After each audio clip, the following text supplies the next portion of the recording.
So what's up, guys? God knows how you found this video or you're listening to it. Maybe it's a podcast, maybe it's on Twitter, maybe it's on YouTube. Uh, I'm just recording this. This is my daily blog. I've been writing every day for years, and I'm just reading out the blog post for you lazy people that don't like reading, like me. So if you don't know me, my name is Alex. I run a $500,000 per year tiny business, and my goal is within the next 3 months to get to 1 million per year while traveling the world and while working 2 to 4 hours per day. And on my way to a million per year business, every day I'm taking notes, obviously, like I assume you are as well. The difference is like I take them and now I'm gonna read them out. So in that way you can get an inside look to all my learnings and maybe apply some of them to your business as well. So let's start. So, okay, May 5th, 2023. This is from my daily blog post. Service business fundamentals. So I recently hired an agency on purpose to see what it feels like to be on the other side. And this might seem very weird and strange and crazy, but I ran an agency and I had never hired an agency as well. So I was very curious to see what it feels like to be on the other side. And straight away, like my mind was going crazy. Like I had all these ideas on what could be improved and what could be changed as well. So it was a very helpful experience, even though it cost me a bit of money, right?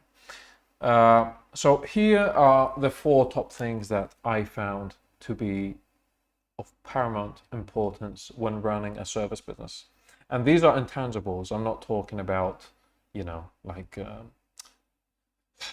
what you need to run a service business is you need leads and you need fulfillment. Like, no, I'm talking about intangibles, like more in-depth, layer deep stuff. So number 1, being proactive and pushing your client as if you are their boss.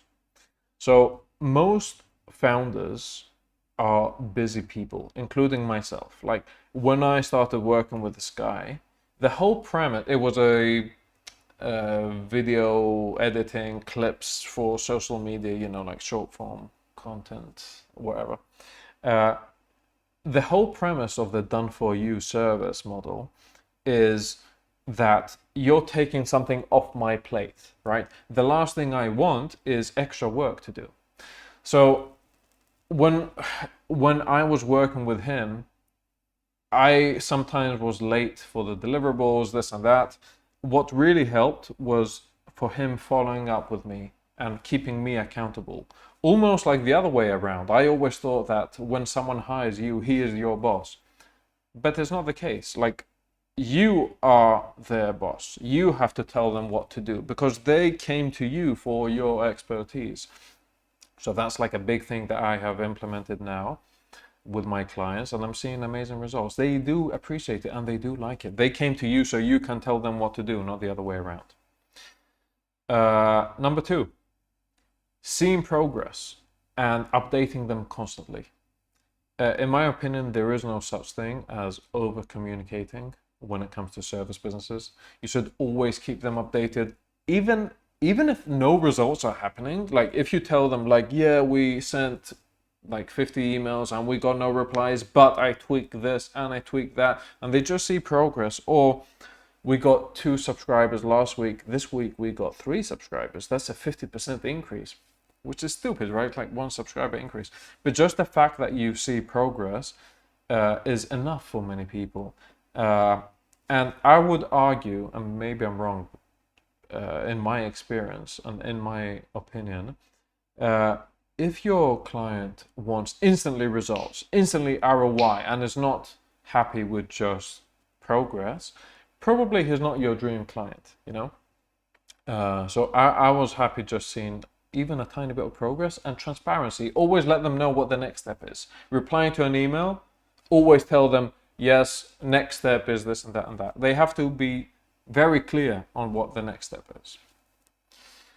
Number 3, being friendly to them and transparent. You want to vibe with your client. I used to feel that I was in the awkward position, being the person being hired by by a company, I thought that, oh shit, like they are my boss, like I am in the awkward position. I have to, you know, navigate this weird feeling of having them paying me money. But it's the same from the other side as well. Like this is a intricate, complicated relationship on both sides. Like they want to feel just as comfortable as you want to feel, because we're all human at the end of the day.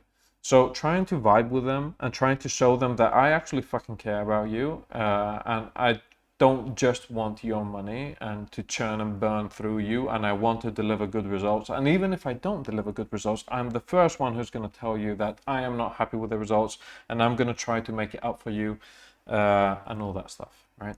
So very important to be friendly and transparent completely with the progress, whether it's going right or wrong. And the last thing is having a very good fail-safe strategy. I don't know, maybe an analogy I could use here is from MMA, from martial arts. So let's say you have great striking, right? In that case, many people, they think that they will get their confidence from their striking. But in reality, true confidence comes from a good defense, good ground game, and a good takedown defense. If you have a good takedown defense and really good ground game, then you're not afraid to let your hands fly. And in a similar way, if your defense is really good in your service business, which means keep your client happy even if you don't deliver results to them, because it's not possible to deliver results for everyone. If you could do that, you're literally printing money for people, and there is no money printer in the world. The testimonials you see on most agencies, they are a percentage of their clients. Most clients will have lukewarm results. They're not going to have great results. And some clients are going to have bad results as well, which is another small percentage. So for those clients, both in the lukewarm place and the negative results, you want for them to leave happy. And for that thing, you can have like a money back guarantee. You can be friendly and transparent during the whole process. Try to make it up for them, like you actually care about them, and just leave with goodwill. And I cannot tell you how many times people have left when it would be a lukewarm result, that we got some calls but we didn't close a huge client, or we closed one client and we still want to go, or even we got no results, and because this fail-safe strategy was so good, they left and they referred clients to me, which is just so interesting. The service business is just so different to any type of business. Okay, so May 6th, is delaying gratification good? So many people praise delayed gratification as if it's some sort of virtue, right? I was thinking about this last week, but I think it's way more nuanced than that. Like we have the two extremes. One extreme is live as if this is the last day of your life, or some cringy stuff like that.